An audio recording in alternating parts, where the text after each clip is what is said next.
ഭാരതീയ വിചാര കേന്ദ്രം എന്ന് പറയുന്ന പഠന ഗവേഷണ കേന്ദ്രം കേരളത്തിന്റെ സാമൂഹിക സാംസ്കാരിക മണ്ഡലങ്ങളിൽ കഴിഞ്ഞ 40 വർഷങ്ങളായി 4 പതിറ്റാണ്ടുകളിലധികമായിട്ട് ഒരു സക്രിയ സാന്നിധ്യം, സജീവമായ ഇടപെടലുകൾ നടത്തുന്ന ഒരു ഇന്റലക്ച്വൽ ഓർഗനൈസേഷനാണ് ഭാരതീയ വിചാര കേന്ദ്രം. ഒരു കൺസെപ്റ്റ് ലോകത്തിന് കൊടുക്കുന്ന ഭാരതം, അതുകൊണ്ടാണ് ഞാൻ പറഞ്ഞത് ലോകത്തിന് ഒരു വിളക്കാണ്, ഭാവിയിലേക്കുള്ള ഒരു പ്രതീക്ഷയാണ് നമ്മുടെ സംസ്കാരം എന്ന് പറയുന്നത്.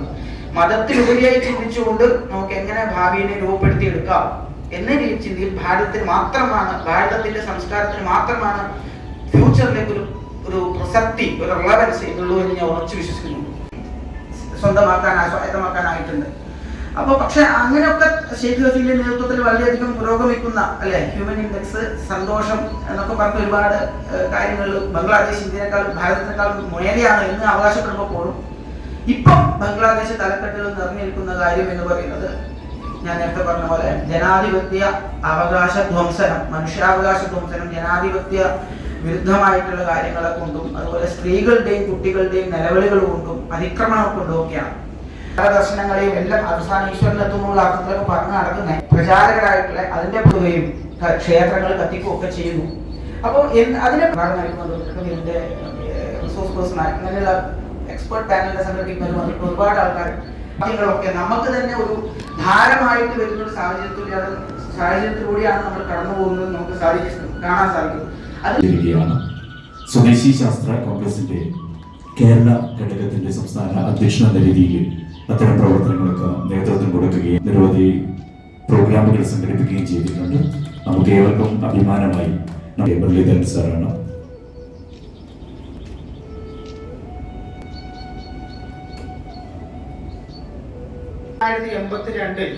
പൂജനീയ പരമേശ്വർജി അദ്ദേഹത്തിന്റെ ഒരു സ്വപ്ന പദ്ധതി അല്ലെങ്കിൽ ഒരു സ്വപ്നമായിരുന്നു ഇത്തരത്തിലൊരു സംഘടന എന്ന് പറയുന്നത്. യാഥാർത്ഥ്യം എന്തെന്ന് തിരിച്ചറിയപ്പെടാതെ പോകുന്ന അവരുടെ മുമ്പിലേക്ക് വരുന്ന ക്യാപ്സ്യൂളുകൾ വിഴുങ്ങിയിട്ട് അതാണ് സത്യം എന്ന് അങ്ങനെ ധരിച്ചു വെച്ചിരിക്കുന്ന ഒരു സമൂഹമാണ് പ്രത്യേകിച്ച് നമ്മുടെ യുവജനത എന്ന് പറയുന്നത്. എന്നൊക്കെ പറഞ്ഞ് ധരിപ്പിക്കാനുള്ള ഒരു ഉത്തരവാദിത്വത്തോടുകൂടി ഇന്ത്യയിലെ അല്ലെങ്കിൽ കേരളത്തിലെ പ്രത്യേകിച്ച് ഭാരതീയ വിചാര കേന്ദ്രത്തിന്റെ പ്രസക്തി വരുന്നത് നേരത്തെ ശിവപ്രസാദ് മാഷ് പറഞ്ഞതുപോലെ തന്നെയാണ്. മാധ്യമങ്ങൾ ഈ വിഷയത്തെ നയിക്കുന്നു. കാരണം നമ്മുടെ ഈ ഒരു സ്ഥലത്ത് ഇത്തരം കാര്യങ്ങൾ വളരെ ധൈര്യപൂർവ്വം ചർച്ച ചെയ്യുകയും ഭാരതീയ വിചാര കേന്ദ്രത്തിന്റെ ഒരു അഭ്യർത്ഥിക്കുന്നു. സ്വർഗീയ പരമേശ്വർജിയുടെ ആശീർവാദത്തോടു കൂടി നേരത്തെ പറഞ്ഞ സ്വദേശി ശാസ്ത്ര പ്രസ്ഥാനം ഒരു വിശിഷ്ട ഗ്രന്ഥം ഒരു അടുത്ത് ഉണ്ട് എന്നുള്ളൊരു വാർത്തകൾ പെട്ടെന്ന് അജിറ്റേഷൻ തോന്നി. ഒന്ന് ആലോചിച്ചോ. പ്രഭാഷണം ഈ സെമിനാറിലേക്ക് എല്ലാവർക്കും നന്ദി അറിയിക്കുന്നു. സഹോദരൻ ജയസൂര്യൻ സാർ ഉൾപ്പെടെ അതിഥികളെ ഞാൻ വണങ്ങുന്നു. ഭാരതീയ വിചാര കേന്ദ്രത്തിന്റെ അമരക്കാരും അതിഥികളുമായി വന്ന് ഈ സംവാദം വിജയിപ്പിക്കാൻ വന്ന എല്ലാ ദേശസ്നേഹികളെയും ഞാൻ ആദരപൂർവ്വം അഭിവാദ്യം ചെയ്യുന്നു. എൻ്റെ സംഘാടക സമിതിയുടെ ഉപാധ്യക്ഷനായി മാഷയുടെ പേര് വെച്ചോട്ടെ എന്ന് ചോദിച്ചപ്പോൾ എപ്പോൾ വെക്കണം എന്നാണ് ഞാൻ ചോദിച്ചത്.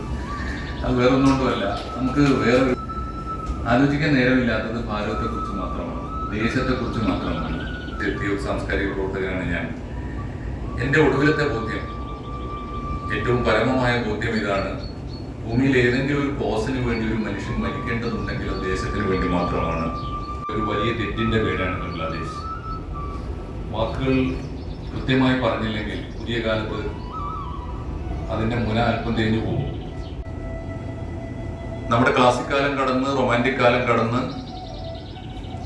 നമ്മൾ പിന്നീട് വന്ന വഴി റിയലിസ്റ്റിക് കാലം വന്നു, മാജിക്കൽ റിയലിസത്തിന്റെ ഒരു കാലം വന്നു, ആധുനികത വന്നു, ഉത്തരാധുനികത വന്നു. ഇപ്പൊ നമ്മൾ ചെന്ന് നിൽക്കുന്നത് പോസ്റ്റ് ട്രൂത്ത് കാലത്താണ്. പോസ്റ്റ് ട്രൂത്ത് കാലത്തിന്റെ മലയാളം കൗതുകം നിറഞ്ഞൊരു പേരാണ്, സത്യാനന്തര കാലം എന്നാണ് അതിന്റെ ഒരു അർത്ഥം. അതുകൊണ്ട് ഒരു രാഷ്ട്രത്തിന്റെ അടിത്തറ നിർമ്മിക്കാൻ സാധ്യമല്ല. ബംഗാളി ഭാഷയാണ് ഞങ്ങളുടെ ജീവൻ എന്ന് അവർ തിരിച്ചറിയാൻ തുടങ്ങി. അവിടുത്തെ ഉടുപ്പല്ല ഞങ്ങളുടെ ഉടുപ്പ്, അവിടുത്തെ അന്നമല്ല ഞങ്ങളുടെ അന്നം.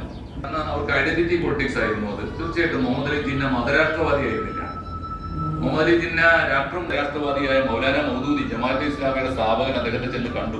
നിങ്ങൾ എന്തായാലും കഷ്ടപ്പെട്ട രാജ്യമാണെങ്കിൽ നമ്മളും ഡെമോക്രാറ്റിക് ആയിരിക്കും. അങ്ങനെയാണ് അദ്ദേഹം 1980 അവിടെ പട്ടാള വിപ്ലവം നടന്നിട്ട് സിയാവുലൊക്കെ വരുന്നത് വരെ ഒരു സെക്യുലർ ഡെമോക്രാറ്റിക് കൺട്രി ആയിട്ട് തന്നെ പാകിസ്ഥാൻ നിലനിർത്തിയ ഒരാളാണ് ജിന്ന. ജിന്നക്കും മറ്റു വളരെ അവിടെ പ്രധാനപ്പെട്ട 3 ഉപദേശികതകൾ തമ്മിൽ ജിന്ന മരിക്കുന്നത് വരെ, പാകിസ്ഥാൻ ഉണ്ടായിട്ട് ഏതാണ്ട് ഒരു വർഷമേ അദ്ദേഹം ജീവിച്ചുള്ളൂ. പക്ഷേ ജിന്ന മരിക്കുന്നത് വരെ ദിവസം ഒരിക്കലും തീരാത്ത ചോരച്ചാലുകൾ പാകിസ്ഥാനിൽ ഉണ്ടായിരുന്നു. ഈ ചരിത്രത്തിലെ അബദ്ധങ്ങൾ സത്യസന്ധമായി പറയേണ്ട പുതിയ കാലത്ത്, പോസ്റ്റ് ട്രൂത്ത് കാലത്ത് പറയാതിരിക്കുകയും ചെയ്യാണ്.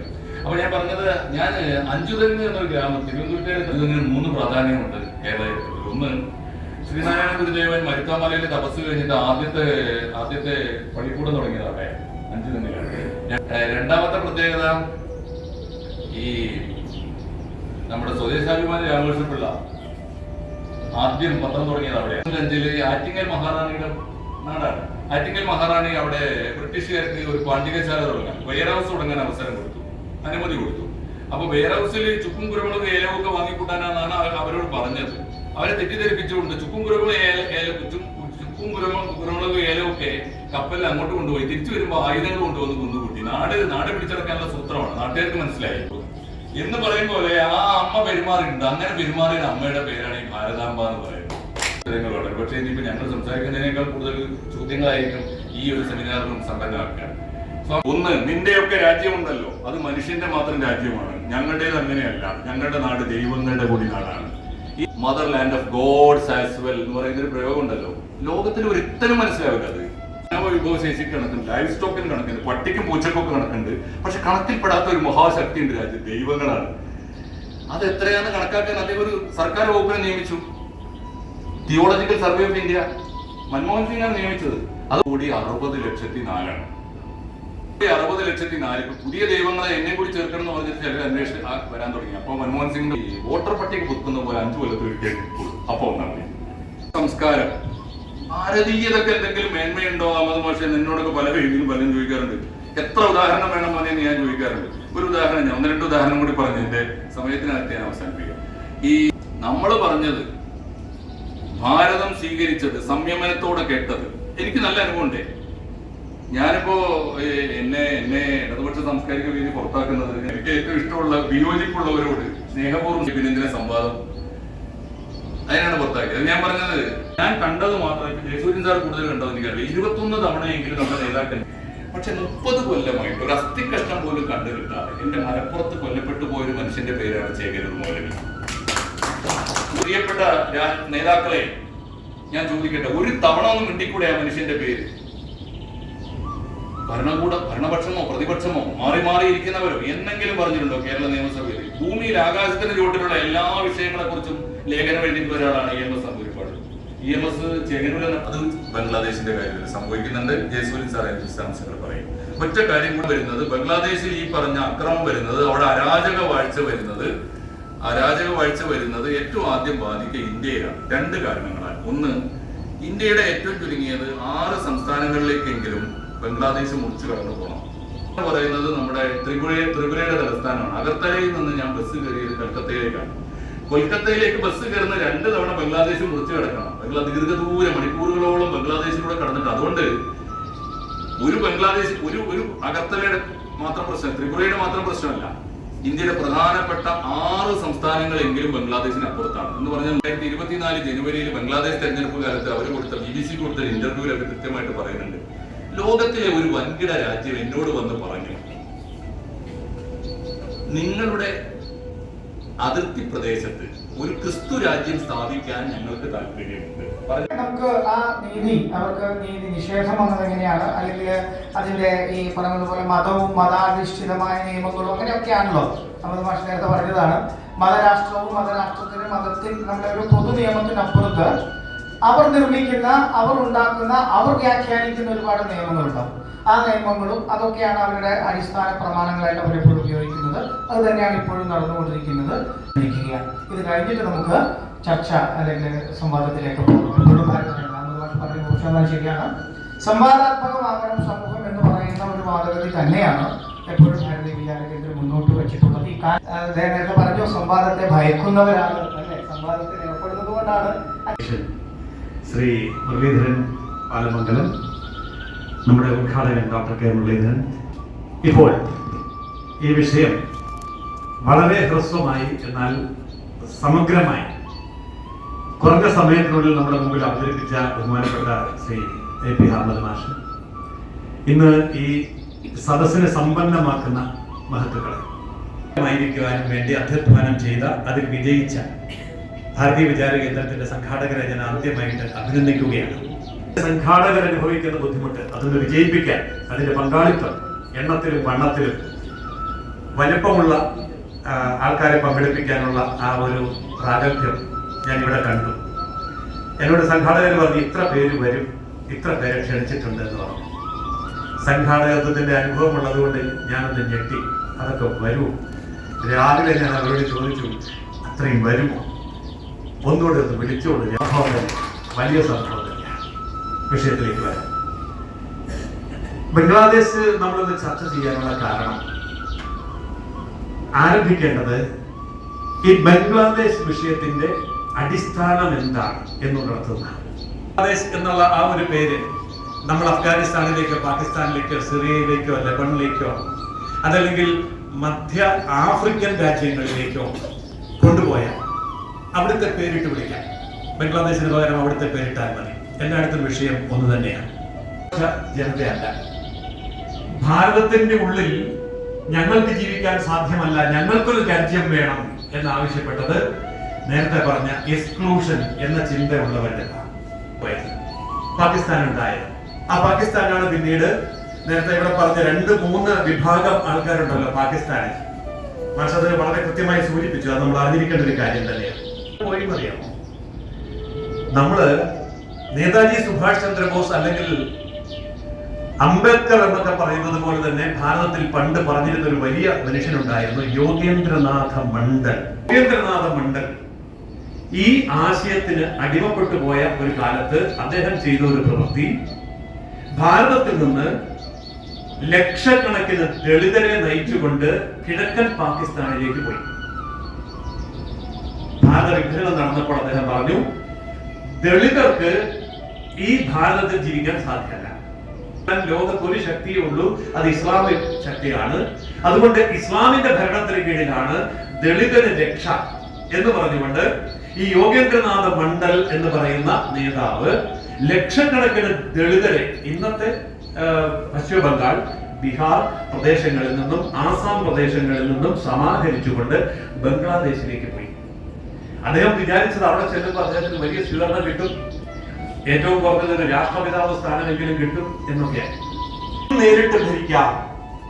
പക്ഷെ 2ാം ലോക മഹായുദ്ധം കഴിയുമ്പോൾ ആയുധങ്ങൾ തീർന്നു, സമ്പത്ത് തീർന്നു, സൈന്യവും തീർന്നു.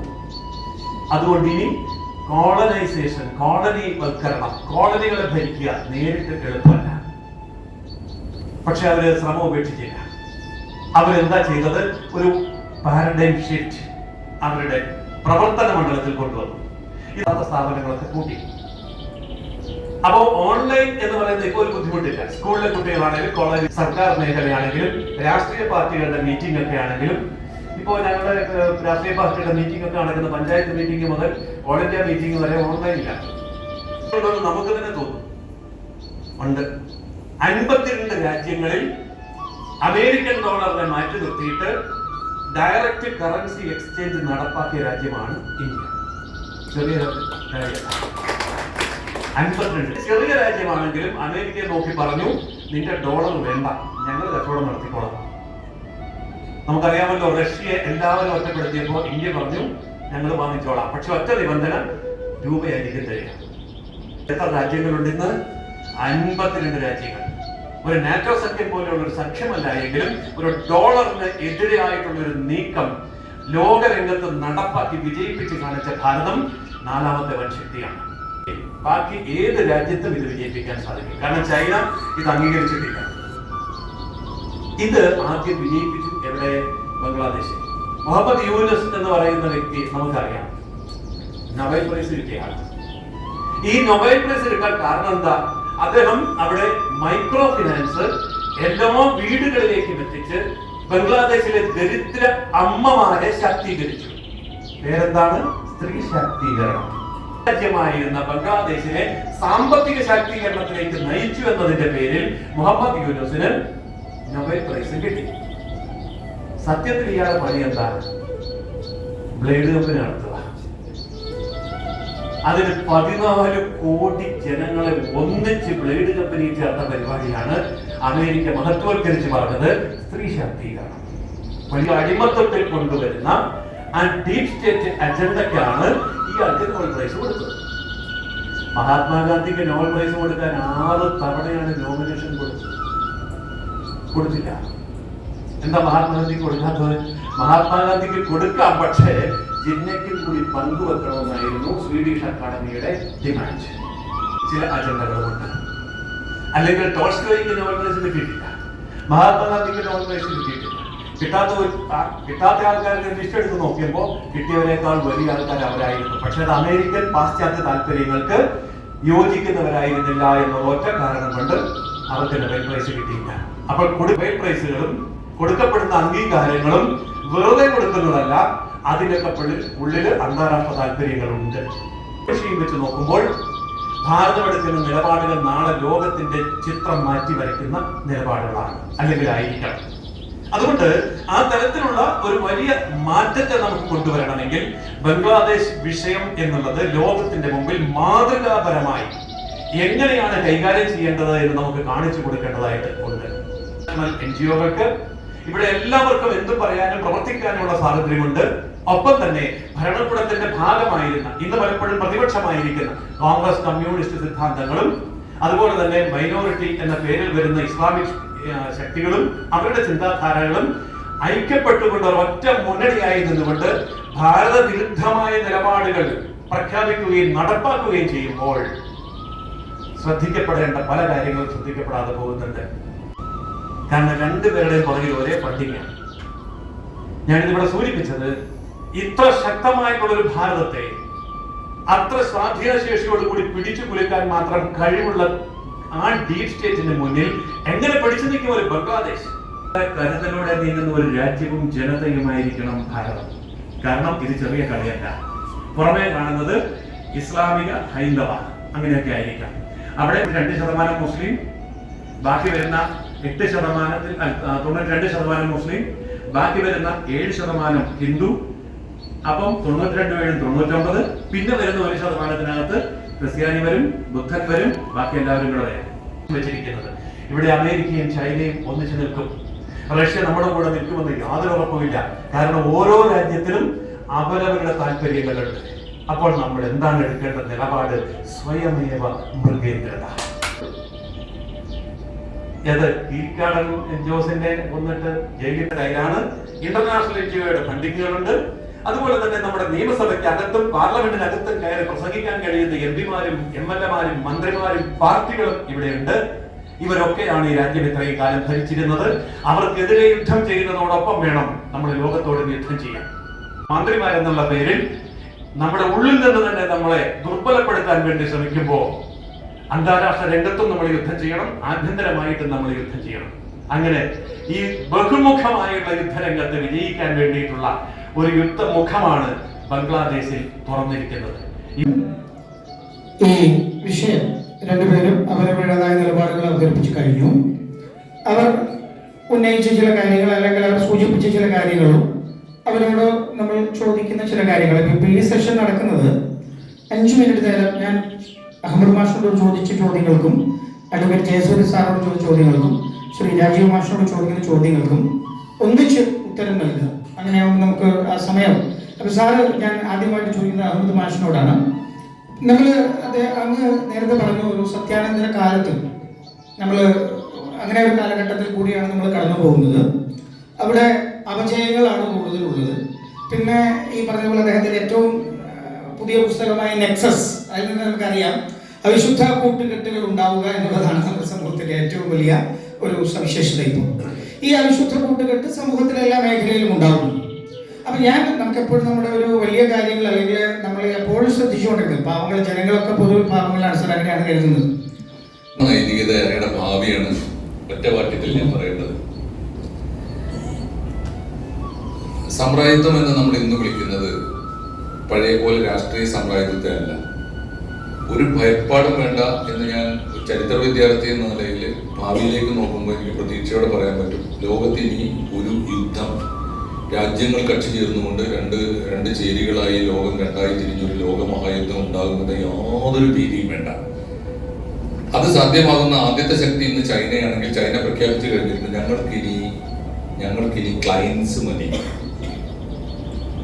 ഞങ്ങൾക്ക് സഖ്യകക്ഷികൾ വേണ്ട എന്ന് പറഞ്ഞാൽ പ്രധാനപ്പെട്ട കാര്യം ഇനി അങ്ങോട്ട് മൂലധനമാണ് ലോകത്തിലെ സാമ്രാജ്യത്വം.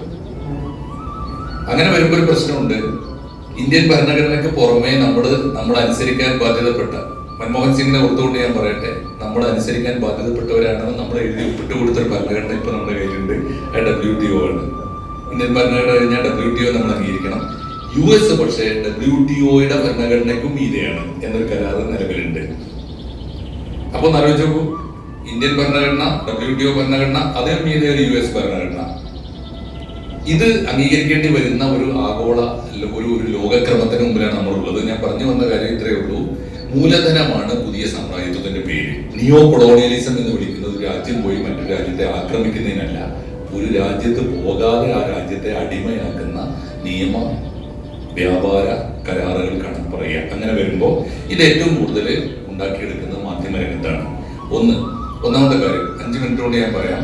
ഒന്നാമത്തെ കാര്യം, ലോകത്തിലെ മാധ്യമങ്ങളുടെ ഉടമസ്ഥന്മാർ തന്നെ ഏറെക്കുറെ ഈ വലിയ വമ്പന്മാരായ മൂലധന താല്പര്യക്കാരാണ്.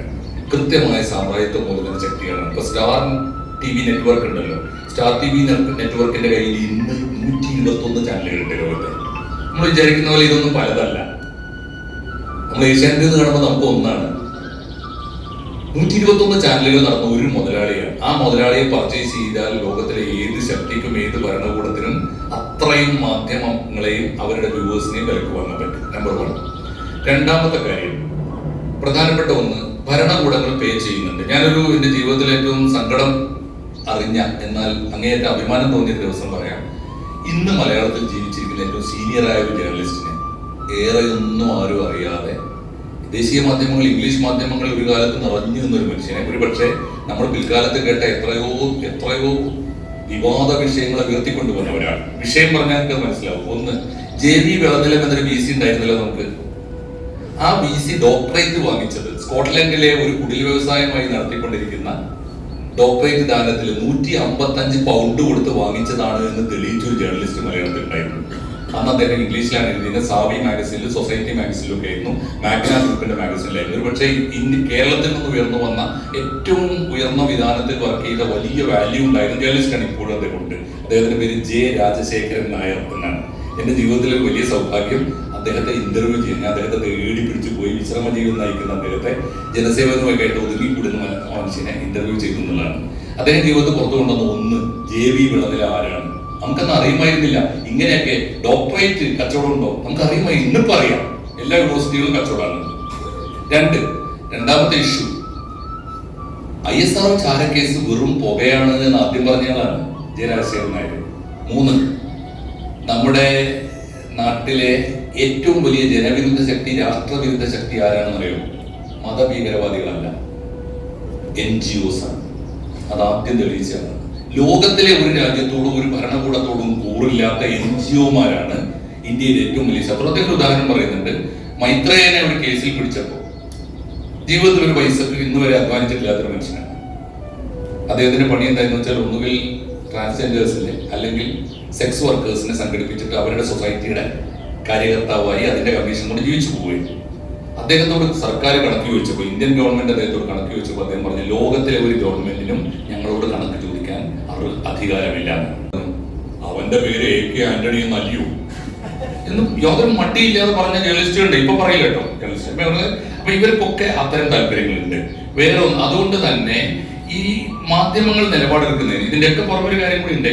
ഭരണകൂടങ്ങൾ നേരിട്ട് പെയ്ഡാണ്. J. രാജശേഖരൻ നായർ എന്നോട് പറഞ്ഞൊരു സങ്കടത്തോടെ പറഞ്ഞ കാര്യം, ഞാൻ ഈ മാധ്യമ നൈതികതയെ കുറിച്ച് വല്ലാതെ ഉത്കണ്ഠപ്പെട്ടപ്പോൾ അദ്ദേഹം പറഞ്ഞു, മോനെ, the most corrupt institution of modern democracy is media itself. AI-യുടെ സാധ്യത കഴിഞ്ഞ ദിവസം ഞാൻ ഫേസ്ബുക്കിൽ അത്ഭുതത്തോടെ സാധനം ഇട്ടു. ഇക്കൊല്ലത്തെ ക്രിസ്മസ് ആഘോഷത്തിന് നിങ്ങൾ ആരെങ്കിലും കണ്ടോന്നറിയില്ല. ക്രിസ്മസ് ആഘോഷത്തിന് ചരിത്രത്തിലെ എല്ലാ മഹാന്മാരും വന്നിട്ട്, ആരൊക്കെ?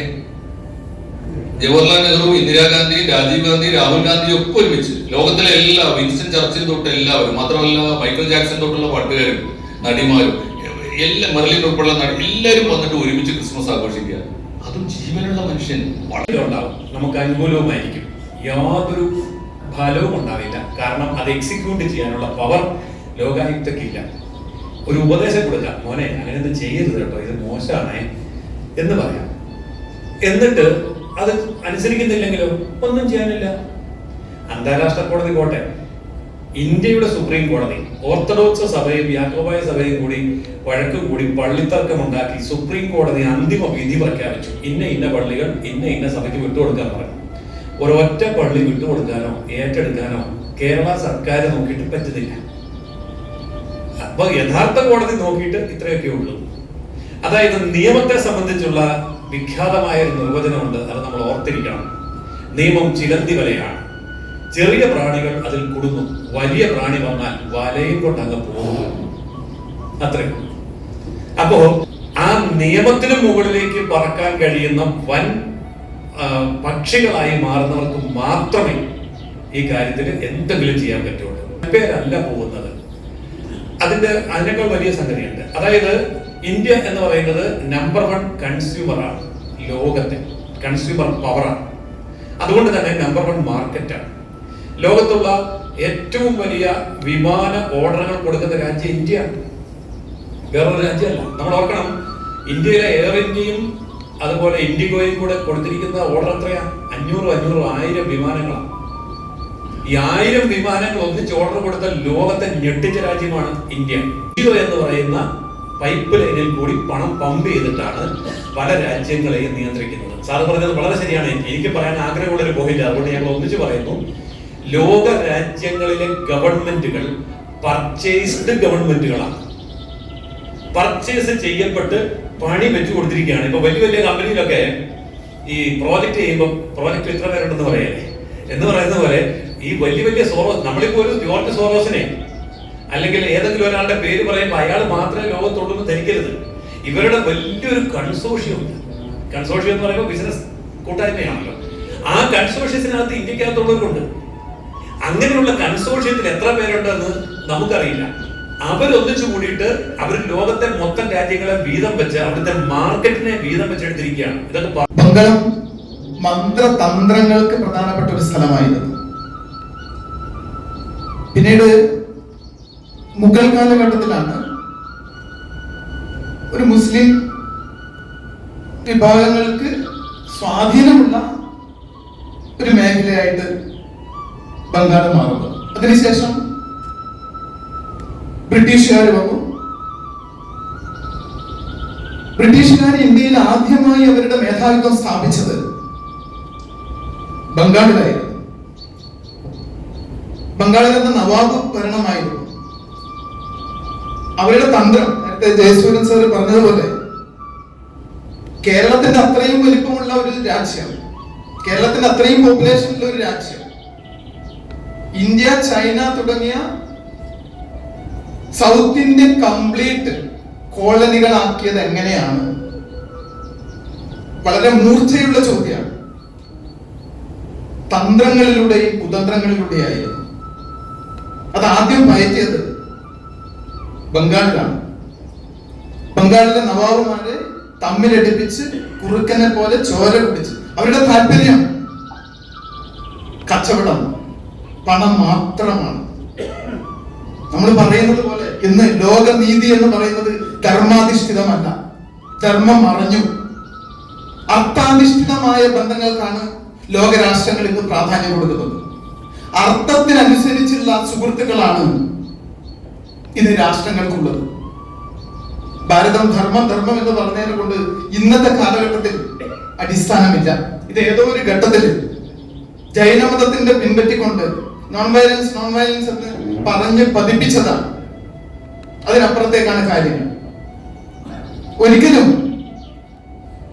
ഇന്ത്യ പൂർണ്ണമായും ഈ നോൺ വയലന്റ് ഐഡിയോളജിയിൽ അധിഷ്ഠിതമല്ല. കാരണം ഇന്ത്യയുടെ മനസ്സ് അതിനും അപ്പുറത്താണ്. ആത്യന്തികമായ ലക്ഷ്യത്തിന് വേണ്ടി, ആത്യന്തികമായ സാക്ഷാത്കാരത്തിന് വേണ്ടിയിട്ട് അന്വേഷണം, അതിനാണ് പ്രാധാന്യം കൊടുത്തിരുന്നത്. ഗീതയിൽ മറ്റും പറയുന്നത് അതാണ്, ബന്ധമുക്തി. അതിനാണ് ആ മനസ്സിലാക്കിയിട്ടാണ് നമ്മുടെ പൂർവികന്മാര് ജീവിച്ചിരുന്നത്. അതുകൊണ്ട് അർത്ഥത്തിന് പ്രാധാന്യമില്ല എന്നല്ല, അർത്ഥം വേണം. അർത്ഥത്തോടുള്ള നമ്മുടെ സമീപനത്തിൽ വ്യത്യാസം ഉണ്ടായിരുന്നു. ഇപ്പോഴത് മാറി. അർത്ഥനീതിക്ക് തന്നെയാണ് നമ്മളും പ്രാധാന്യം കൊടുക്കുന്നത്. ബന്ധങ്ങൾ, കല്യാണത്തിന് പെണ്ണ് ചോദിക്കുന്നത് പോലും അവൻ നല്ലവനാണോ എന്ന് നോക്കിയിട്ടല്ല, അവന് എത്ര കാശുണ്ട് എന്ന് കണ്ടിട്ട് തന്നെയാണ്. അതേ നാണയത്തിൽ മറുപടി കൊടുത്തത് നാരായണ ഗുരുവും ചട്ടമ്പിസ്വാമികളാണ്. ചട്ടമ്പിസ്വാമികള് ഒരു ഗ്രന്ഥം രചിച്ചിട്ടുണ്ട്, ക്രിസ്തു മതഛേദനം. മാർഗം കൂട്ടി വരുമ്പോഴ് അവരത് മനസ്സിലാക്കുകയും ഇവിടെയുള്ള തദ്ദേശീയരെ നിലനിർത്താൻ വേണ്ടി അഘോരാത്രം പ്രയത്നിക്കുകയും ചെയ്തു. ഇപ്പൊ പലരും കൺവേർട്ട് ചെയ്യപ്പെട്ടു, പലരും കൊല്ലപ്പെട്ടു. അതിന്റെ ഒരു അലയൊലിയാണ് പിന്നീട് നമുക്ക് കാണാൻ വേണ്ടിയിട്ട് സാധിക്കുന്നത്. അറിയപ്പെടുന്നത് സൗദി പട്ടാളമെന്നോ അല്ലെങ്കിൽ ഖത്തർ മിലിറ്ററി എന്നൊക്കെ പേരിടുമെങ്കിലും ഇതിന്റെ മുഴുവൻ ഉപകരണങ്ങളും, മുഴുവൻ പരിശീലനവും, മുഴുവൻ നിയന്ത്രണവും അമേരിക്കയുടെ കയ്യിൽ തന്നെയാണ്. ലോകങ്ങളുടെ മഹാനായ ധാർമ്മികാചാര്യൻ ശ്രീ സ്വാമിജി ഭഗവത്ഗീത പുസ്തകമാണ് ശ്രീ ജയസൂരി സാറിനോട് പറയാനാകുന്നത്. നമ്മുടെ ഈ സെമിനാർ ഇന്നിവിടെ പര്യവസാനിക്കുകയാണ്. സർവേ ഭദ്രാണി പശ്യന്തു മാ കശ്ചിത് ദുഃഖഭാഗ് ഭവേത്. ഓം ശാന്തി ശാന്തി ശാന്തി.